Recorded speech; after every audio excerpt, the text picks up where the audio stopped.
Bismillahirrahmanirrahim. Assalamualaikum warahmatullahi wabarakatuh. Alhamdulillahirabbil alamin. Allahumma shalli wa sallim wa barik ala sayyidina Muhammadin wa ala alihi wa ashabihi ajmain. Amma ba'du. Fa ya ibadallah, ittaqullaha haqqa tuqatih wa la tamutunna illa wa antum muslimun. Rabbi a'udzubika min hamazati syayatin wa a'udzubika rabbi ayahdurun. Shadaqallahul azim. Ma'asyiral muslimin rahimakumullah. Alhamdulillah kita berjumpa lagi dalam konten Halaqah Mu'alaf yang hari ini kita akan sama-sama berkenalan dan ngobrol-ngobrol dengan mu'alaf kita ya. Namanya Mas Arif Marcel. Alhamdulillah. Assalamualaikum Mas Arif. Waalaikumsalam warahmatullahi wabarakatuh Ustaz. Alhamdulillah ya, kita kenalan sama pemirsa dulu ya. Kasih salam silakan. Assalamualaikum warahmatullahi wabarakatuh. Waalaikumsalam, alhamdulillah ya. Jadi kita akan kenalan dan akan ngobrol-ngobrol dengan Mas Arif nantinya. Jadi ihwafillah, kita panjatkan puja dan puji syukur kehadirat Allah. Salawat dan salam pada junjungan kita, suri teladan kita tercinta Nabi kita Muhammad SAW. Nah, Mas Arif ini berasal dari daerah yang cukup jauh. Mungkin bisa disebut daerahnya pada pemirsa sekalian, Mas Arif. Asalnya dari mana? Asal saya Ustadz dari Kupang, NTT Ustadz. Cuma kelahiran saya dari kota Kupang. Naik bis 4 jam Ustadz. Oh gitu. Kurang lebih gitu Ustadz. Jauh ya. NTT Nusa Tenggara Timur sana ya, wah, luar biasa.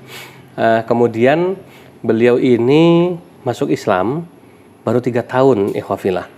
Tepatnya pada tanggal berapa Mas Arif? Tanggal 12 Juli tahun 2017 Ustadz. Nah, tanggal 12 Juli 2017 di mana masuk Islamnya? Di Pontianak Ustadz. Di Pontianak ya. Jadi alhamdulillah beliau harus keluar dulu dari daerahnya karena waktu itu bekerja ya. Iya Ustadz. Bekerja di Pontianak, kemudian masuk Islam di sana. Yang waktu itu yang mengislamkan siapa?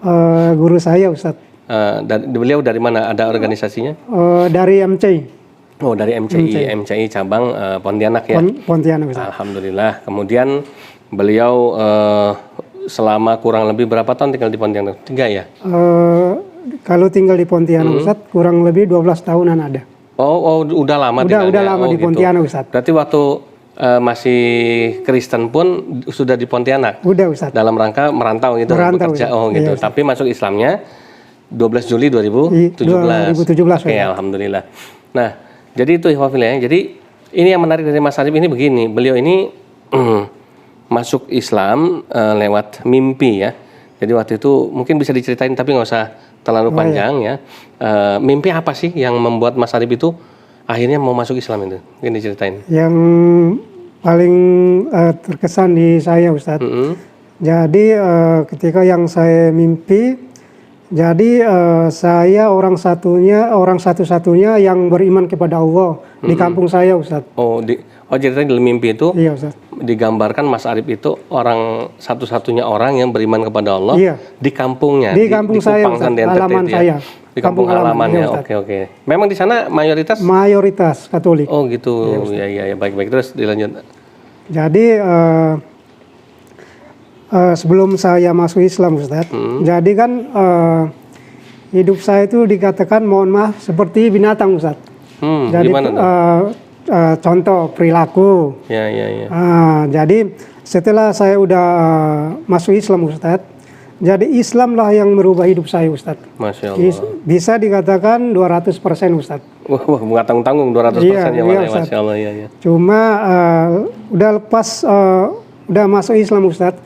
Cuma kan untuk mau belajar nih Ustadz kan ukuran seperti saya ini kan susah Ustadz untuk mau belajar. Jadi ikhwafillah kita review sebentar ya. Beliau ini dalam mimpinya itu dikasih mimpi sama Allah, satu-satunya Muslim di kampung halamannya. Itu belum jadi Islam itu ya waktu Iya, Ustaz. Mimpi satu-satunya orang Islam di kampung halamannya. Itu ya. Kemudian beliau cerita bahwa sebelum jadi Islam itu perilakunya itu memang seperti binatang gitu ya. Tapi setelah jadi Islam mampu merubah. Kalau kita lihat memang tampangnya ya. Coba pemirsa amati, coba lihat ke kamera. Nah, mukanya dia ini lebih ustadz daripada saya gitu ya.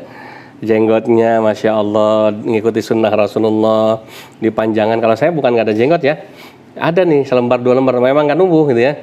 Kemudian wajahnya luar biasa. Memang ini Allah kasih kelebihan sama Mas Arif ini ya. Allah tunjukkan bahwa setelah syahadat masuk Islam, luntur dosa-dosanya, kemudian berubah akhlaknya ya, jadi 200% tadi beliau bilang, dan sekarang bisa dilihat wajahnya bercahaya karena apa? Karena sujudnya kepada Allah ya, karena akhlaknya sudah berubah mengikuti akhlakul karimahnya Nabi kita Muhammad SAW. Masya Allah. Ini ikhwafillah, saya satu hal yang saya salut sama Mas Arif. Mas Arif itu di LSK ini, bergabung di LSK ini atas rekomendasi dari YPM At-Tauhid ya. Ini ya, jadi Yayasan Pembina Mu'alaf At-Tauhid. Saya ditelepon oleh Yai Rafi'i sebagai pembina di Yayasan Pembina Mu'alaf ini, bahwa ada satu mu'alaf yang punya keinginan kuat untuk belajar. Aslinya dari Kupang ya, tapi tinggal di Pontianak sekarang. Nah kemudian akhirnya saya sambut, oke silakan kalau memang mau belajar, itu yang saya harapkan. Memang mu'alaf itu harus belajar. Nah ini ya, jadi begitu sambung sama Mas Arif, kita kontak, kita nyambung, akhirnya kemudian beliau memutuskan untuk berangkat ke Gunung Kidul. Nah, kita coba ngobrol lagi. Tadi Mas Arif bilang mau belajar Islam ini selama 3 tahun setelah jadi mu'alaf. Ya, seumur Mas Arif ini susah, kenapa? Jadi gini Ustadz, jadi kan keinginan saya kan untuk mau belajar. Cuma kan dulu Ustadz saya ada kontak salah satu lembaga mu'alaf Ustadz. Ya, ya. Jadi ketika saya kontak, jadi Ustadznya di yayasan sana umurnya kan dibatasi Ustadz. Jadi tapi saya enggak patah semangat Ustadz. Saya terus mencari tahu. Jadi artinya di lembaga mu'alaf itu ditolak karena faktor pembatasan usia. Iya, iya Ustadz. Emangnya berapa umurnya Mas Arif sekarang ini? Sekarang kan udah 40 tahun Ustadz. Oke. Mungkin di lembaga itu hanya menerima yang umurnya sekian gitu ya? Iya, sehingga dianggap ketuaan nih Mas? Iya Ustadz. Oh ya, gitu benar, ya. benar. Kemudian apalagi kendalanya yang pernah dialami? Jadi saya di Pontianak Ustadz. Jadi kan sering saya bertanya kepada Ustadz. Jadi kan suka bertanya. Cuma kan ada pondok tapi harus bayar Ustadz. Oh gitu. Jadi ketika itu kan saya nonton YouTube Ustadz. Jadi saya nonton di channel YPM. Iya. Ketika saya nonton, jadi ada salah satu mu'alaf ngomong, Ustadz, saya pengen jadi hafiz Quran. Saya pengen pondok yang terbaik lah. Jadi dari Ustadz Yayasan YPM, nanti kita arahkan ke pondok ini dengan kemampuan kamu. Ya. Jadi saya tertarik Ustadz. Saya ada lihat nomor kontaknya Ustadz. Jadi besoknya saya langsung kontak Ustadz. Iya, Masya Allah ya. Jadi kendala kedua adalah bayar. Ya ini juga memang ini ya, jadi faktor evaluasi juga buat para asatid, para pemilik-pemilik yayasan, lembaga-lembaga mu'alaf ataupun pondok-pondok pesantren. Seperti Mas Arif ini, bayangkan sudah 3 tahun jadi Islam, 2017 sampai 2021 sekarang ini, terlunta-lunta karena walaupun dia punya keinginan kuat untuk belajar. Jadi belajar yang dimaksud Mas Arif itu bukan belajar ada guru TPA datang di masjid, bukan. Dia memang kepengen serius. Dia kepengen serius dibina di satu lembaga, di pesantren gitu ya, maksudnya gitu. Jadi biar betul-betul jadi hasil, dan ini kita dengerin. Dia punya tujuan yang sangat mulia. Dia bilang sama saya, Ustadz kalau saya sudah pintar tentang Islam, saya akan, nah ini, coba kita dengerin apa tujuan antum belajar nanti kalau udah pintar. Jadi tujuan saya Ustadz, saya datang ke Yayasan Pembina Mu'alaf At-Tauhid. Jadi saya ingin belajar Ustadz. Kalau Allah mudahkan saya, amin. Nanti saya pulang ke tanah kelahiran saya untuk mencerdaskan. Nah, itu ya, Masya Allah, itu niat yang sangat mulia. Itu yang membuat saya tersentuh. Sehingga begitu saya dikontak, saya langsung semangat. Oke, kirim ya Mas Arif ke sini. Dan alhamdulillah saya komunikasi sama Mas Arif selama kurang lebih sebulan ya waktu itu ya. Ya benar. Karena dia harus menyelesaikan pekerjaannya dulu. Kemudian akhirnya alhamdulillah ketika amanah pekerjaan selesai, beliau tinggalin tuh. Udah kerja di Pontianak ya, dengan gaji ya cukup lah alhamdulillah gitu ya. Tapi karena semangatnya mau belajar kuat, dia tinggalin kerjanya, dia kepengen belajar di pesantren ini, dan niatnya yang membuat saya terharu dan tersentuh ikhwafillah. Dia kepengen pulang kampung dan ingin membagikan ilmunya ini kepada orang-orang di sana. Jadi kalau kita korelasikan dengan mimpinya sebelum dia jadi Islam, bahwa di kampung itu dikasih mimpi sama Allah, di kampung halamannya dia, cuma dia yang Islam. Maka artinya ini satu tanda dari Allah, sinyal ya. sinyal dari Allah bahwa dia harus belajar dan dia harus pulang memang ke kampung halaman untuk apa? Untuk membesarkan Islam di sana. Dan ini saya support sekali, makanya sekarang dia intensif ya. Saya tanya, sudah sampai mana belajarnya? Apa yang mau kamu ketahui? Ayo saya fasilitasi semua, Masya Allah. Nah, jadi ikhwafillah yang dimuliakan oleh Allah Subhanahu Wa Taala, sungguh luar biasa nikmat dari Allah.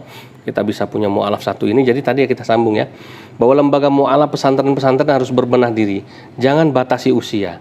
Orang jadi Islam itu nggak semuanya usia remaja, nggak semuanya usia anak-anak. Di sini ada juga dari Kalimantan Barat. Kalau sama ya, Kalimantan Barat juga ya, Pontianak ya. Iya, Ustaz. Cuma yang ada di sini namanya Aki ya. Ini dari Ketapang, Kabupaten Ketapang ya. Sama provinsinya tapi beda kabupatennya. Itu juga mu'alaf itu udah umurnya 82 tahun.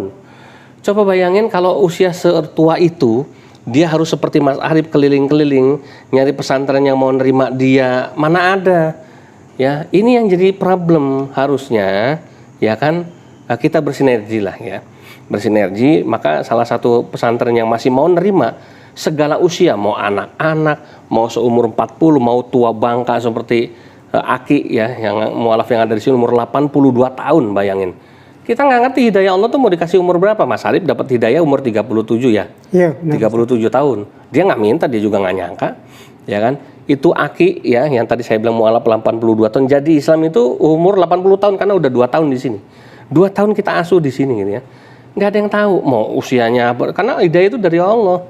Sehingga kalau dibatasi umur, kasihan juga para mu'alaf ini mau belajar.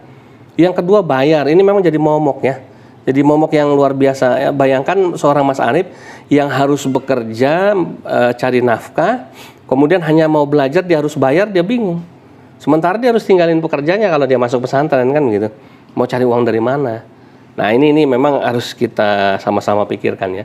Tapi bukan berarti Islam itu nggak punya solusi. Kita punya banyak lembaga-lembaga, para kiai, para ustadz yang sebetulnya bisa kasih solusi. Memang jodohnya aja ketemu sama saya kan gitu ya. Akhirnya begitu. Nah makanya mudah-mudahan kita doakan Mas Arif ini luar biasa yang bisa menjadi aset bagi umat ke depannya. Nah kemudian ini Mas Arif, yang mau Mas Arif pelajari itu apa sebetulnya di Islam ini? Yang membuat Mas Arif semangat, penasaran itu apa? Yang saya penasaran Ustadz, saya pengen jadi pendakwah Ustadz. Pengen jadi pendakwah, Masya Allah. Baik. Ya itu ya, makanya kita sedang siapkan ikhwafillah supaya Mas Arif itu bisa jadi pendakwah. Dan ini salah satu sarananya ya, cara kita. Baik, nanti kita akan ngobrol panjang lagi, ini sesi pertama lah ya. Mas Arif mungkin bisa sampaikan terima kasih kepada YPM At-Tauhid ya, yang sudah mempertemukan kita nih sampai akhirnya Mas Arif bisa ada di Al-Hadid ini. Silakan. Yang pertama-tama saya terima kasih kepada Yayasan Pembina Mu'alaf At-Tauhid, khususnya pada ustadz-ustadz yang di YPM yang memudahkan saya untuk datang belajar di Ponpes Al-Hadid. Mungkin ini yang saya mau terima kasih. Mungkin saya tidak membalas kebaikan para ustadz di YPM. Mungkin Allah yang membalas kebaikan ustadz-ustadz di YPM. Terima kasih banyak yang telah mempermudahkan saya untuk datang ke At-Tauhid. Terima kasih. Ya. Baik, alhamdulillah ya. Nah, jadi Mas Arif bisa membalas jasa-jasa ustadz-ustadz di YPM dengan satu cara. Mas Arif tunjukkan besok berhasil belajar di sini. Nah, gitu ya. Makanya saya bilang sama Mas Arif ketika datang pertama, orang mau belajar itu syaratnya cuma satu, sabar, intinya. Mau nggak bersabar? Sabar dengan teman-temannya, sabar dengan kondisi di sini, sabar dengan waktu, sabar dengan ujian. Orang belajar tuh berat. Ya nggak gampang. Setan tuh nggak akan biarin orang sukses dalam belajar. Ya, makanya orang yang nuntut ilmu itu disamakan dengan orang yang berjihad di jalan Allah. Dan Allah akan angkat derajatnya. Jadi setan nggak akan biarin itu. Nah, makanya ujian orang belajar adalah sabar. Jadi harus sabar sehingga betul-betul bisa berhasil. Nah, itulah yang ditunggu oleh teman-teman di YPM, keberhasilan Mas Arif belajar sehingga bisa eksis nanti di dunia dakwah. Gitu ya. Baik, ikhwafillah yang dimuliakan oleh Allah Subhanahu wa taala, itu dulu ya. Halaqah mu'alaf kita kali ini bersama Mas Arif. Oh iya, lupa nama aslinya siapa? Lupa nih. Nama sebelum hijrah Ustadz Marcel Aswad Ustadz. Oke, Marcel Aswad. Marcel Aswad. Setelah udah hijrah diganti dengan nama Arif Setiadi. Arif Setiadi nama muslim. Nama non muslimnya Marcel Aswad. Nah, itu ya, Masya Allah ya. Jadi mudah-mudahan kita doakan, mudah-mudahan Mas Arif bisa istiqomah di jalan dakwah, diberikan kesabaran oleh Allah Subhanahu wa taala untuk bisa menuntut ilmu sehingga sukses dan berhasil, sehingga bisa pulang ke kampung halamannya. Kita tegakkan Islam di sana, ya, banyak mensyahadatkan orang, menyadarkan orang untuk bisa kembali pada Islam. Amin ya Allah ya Rabbal alamin. Terima kasih banyak Mas Arif atas kesempatannya ya. Sama-sama. Kita juga terima kasih pada pemirsa selama ini yang sudah setia menonton channel LSK. Kami akhiri, billahi taufiq wal hidayah. Wassalamualaikum warahmatullahi wabarakatuh.